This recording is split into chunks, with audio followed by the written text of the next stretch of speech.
Les églises évangéliques, la majestueuse, ont pour vision de former une génération de chrétiens qui connaît la vérité. Ce message a pour but de vous édifier et rallumer votre zèle à servir le Dieu de justice. Puisse ce message contribuer à l'accomplissement des promesses dans votre vie.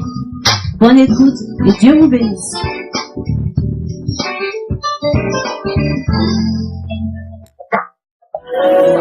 Nous voulons te bénir, notre Dieu. C'est de tout notre cœur, Père, que nous avons fait monter cette adoration vers ton trône. C'est de toute notre âme, éternel Dieu, que nous avons fait lever nos prières vers ton trône. Nous voulons te dire louange à toi, nous voulons dire Alléluia, nous voulons dire Hosanna ce matin, parce que tu es digne d'être loué, tu es digne d'être adoré. Nous voyons les cieux s'ouvrir sur nos vies et nous voyons la rosée du ciel descendre sur les vies, selon que ta parole déclare. Lorsque la pluie descend des cieux et tombe sur la terre, elle arrose la terre, elle fait germer des plantes et elle donne la nourriture à ceux qui ont faim. Ce matin, Père, je crois que la rosée est descendue sur les vies pour arroser les vies asséchées, pour donner de la nourriture à ceux qui ont faim, Père, pour donner la guérison à ceux qui étaient malades, pour changer les vies, pour apporter la transformation. Tout cela, Seigneur, à ton esprit. Je veux recevoir la présence de ton esprit. Je veux recevoir ce matin la bénédiction. Je veux recevoir ce matin l'onction. Je veux recevoir ce matin ta présence. Et je veux recevoir fidèlement pour communiquer à ton peuple. Père, me voici entre tes mains. Fais de moi un instrument pour glorifier ton nom ce matin et pour bénir ton peuple ce matin. En toutes choses, Père, c'est à toi que nous avons élevé la voix dans le nom de Jésus. Et Dieu.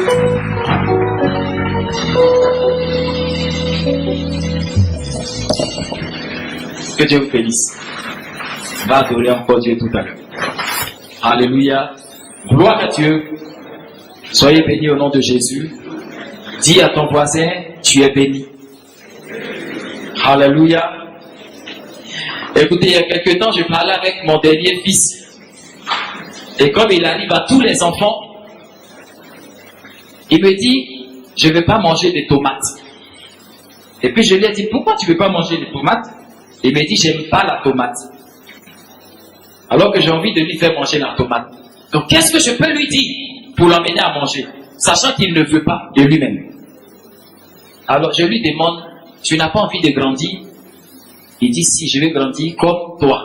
Je lui dis, donc mange la tomate et tu seras grand comme moi. Alors il a mangé. Donc j'ai trouvé la bonne formule pour l'emmener à faire ce qu'il ne voulait pas faire. Alléluia. Mais je veux retenir de ceci que chaque enfant a pour modèle son père. Alléluia. Qui n'a pas été enfant ici, qui est tombé du ciel comme hélicoptère. Donc tu comprends de quoi je parle. Chaque enfant a pour modèle son père. Chaque enfant veut grandir comme son père. Chaque enfant veut ressembler à son père dans les choses qui sont devant lui. Parce que l'enfant est petit et il doit grandir. Il s'est dit, je suis petit, mais ce que je vais devenir, c'est comme papa est. Alléluia. Gloire à Dieu. Et nous aussi, enfants de Dieu, nous avons un modèle à qui nous voulons ressembler. Nous avons un modèle à qui nous voulons ressembler, comme qui nous voulons être. Alléluia. Nous voulons grandir comme lui. Luc 2, verset 52. Il est écrit, et Jésus grandissait en stature, en sagesse, en grâce, devant Dieu et devant les hommes. Alléluia. En d'autres termes, Jésus a grandi. Jésus petit a grandi devant Dieu, devant les hommes. Les hommes l'ont vu grandir, Dieu l'a vu grandir. Il a grandi en s'allongeant en stature. Il a grandi en sagesse, c'est-à-dire sa sagesse s'est multipliée. Quand on a vu Jésus il y a 10 ans, ce qui sortait de lui, 10 ans après, c'est encore plus grave. Sa sagesse a grandi. Alléluia. Et il a grandi en grâce. C'est-à-dire les manifestations de Dieu en lui ont aussi abondé et aussi grandi. Alléluia. il est, tel nous devons être. Jésus a grandi en tout ça là. S'il est notre modèle, nous aussi nous devons grandir comme ça. Alléluia. Allons plus loin avec Dieu. Grandissons avec Dieu. Ce matin, je veux parler à quelqu'un. Grandis dans ta foi.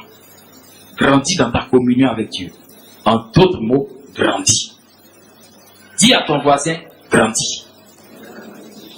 Dimanche dernier, je vous décrivais le tableau du thème de l'année. Je montrais ce monsieur qui priait dans une petite bulle et puis qui a grandi en fin d'année. Ce monsieur qui marchait sur le chemin des épreuves, qui souffrait mais qui n'avait pas abandonné, et puis en fin d'année, qui a grandi. Ils sont allés loin avec Dieu. Et cette année, nous devons aller loin avec lui. Luc dit donc que Jésus a grandi devant Dieu, devant les hommes, en sagesse, en statut et en grâce. Alléluia. Mais s'il est notre modèle, si on doit grandir comme lui, il faut qu'on comprenne comment il a grandi. Alléluia. Parce que Jésus est venu nous montrer le chemin. Il est Dieu, il devrait plus descendre comme ça, du ciel. Et il est sorti d'une femme pour que le chemin que nous prenions, qu'on ne dise pas, mais lui, il ne connaît pas comment nous on souffre. Il ne connaît pas notre nature. Il a revêtu notre nature, il a vécu dans le même corps que nous avons et nous a montré le chemin. Alléluia. Donc la Bible dit, s'il a grandi devant Dieu et devant les hommes, ça veut dire qu'il a grandi et dans le spirituel et dans l'humain. Alléluia. Il a grandi dans le spirituel et il a grandi dans le physique, mais dans l'humain particulièrement. Alléluia. Paul dit, en l'homme, il y a l'esprit. Mais dans le chrétien, dans l'enfant de Dieu, il y a l'esprit de Dieu. Ça va? Ça va.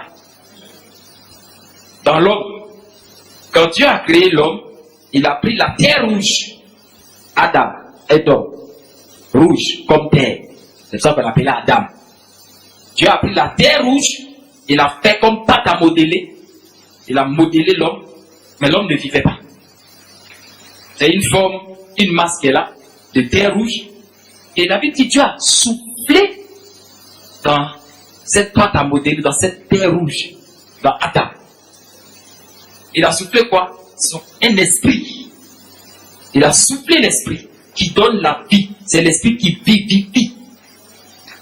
Donc, Adam, terre rouge, boule de terre rouge. Quand il reçoit l'esprit, il devient vivant. Donc, en l'homme, c'est l'esprit qui donne la vie. C'est la loi de la création. Amen. Je ne vais pas trop m'attarder dessus. Je parle à des chrétiens. Je dis, prêche à la forêt.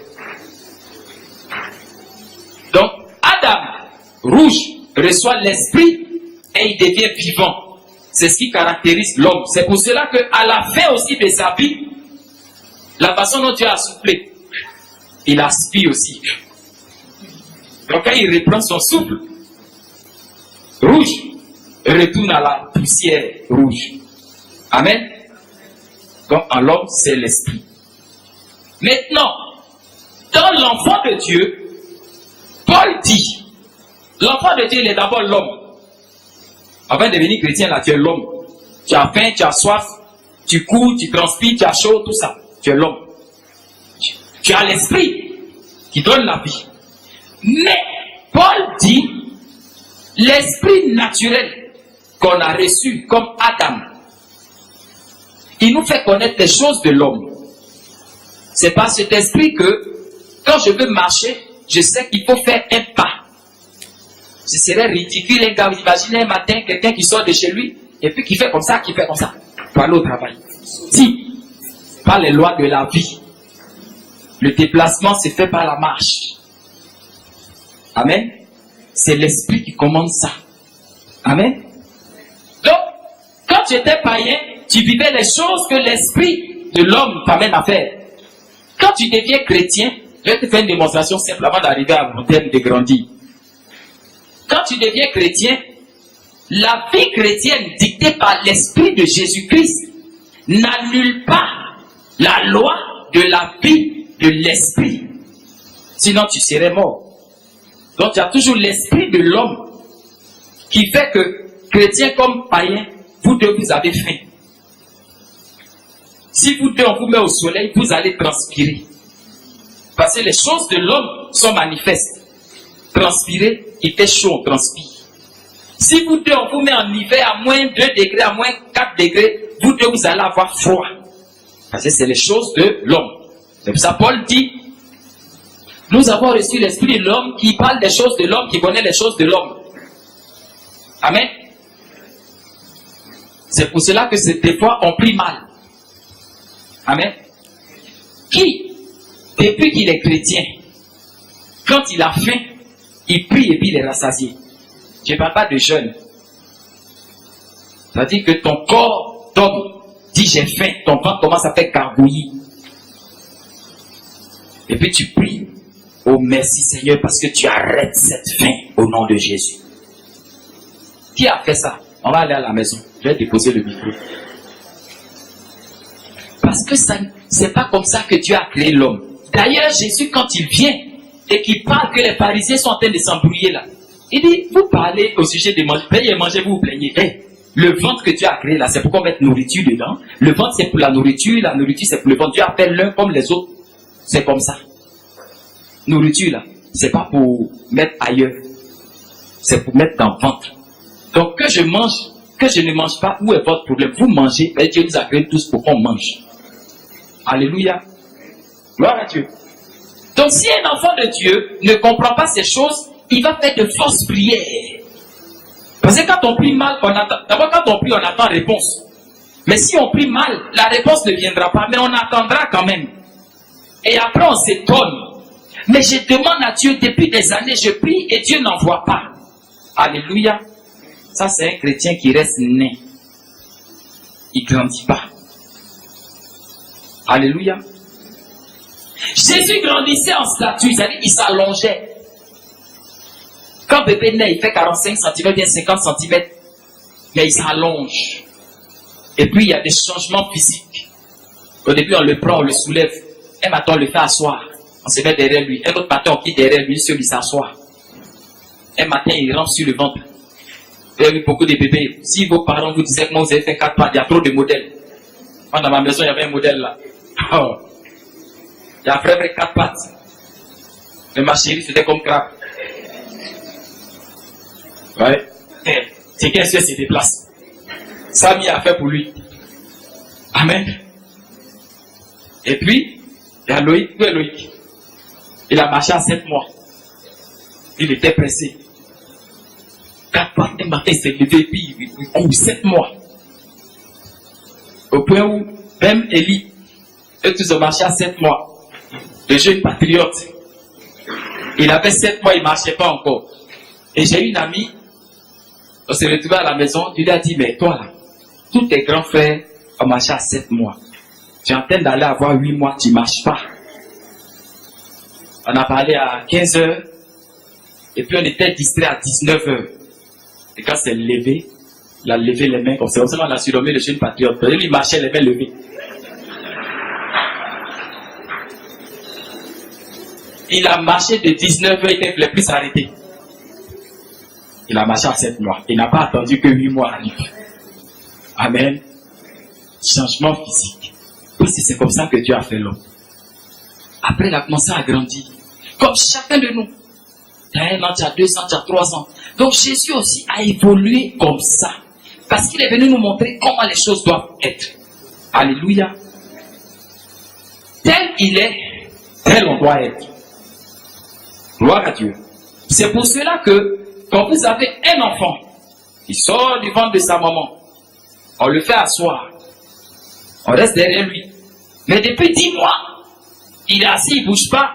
On dit, il y a quelque chose qui ne va pas. Alléluia. On se pose des questions. N'est-ce pas? On se pose des questions. Paul dit, nous qui avons reçu la parole de Dieu, qui avons cru en elle, Dieu a fait de nous ses enfants. Gloire à Dieu.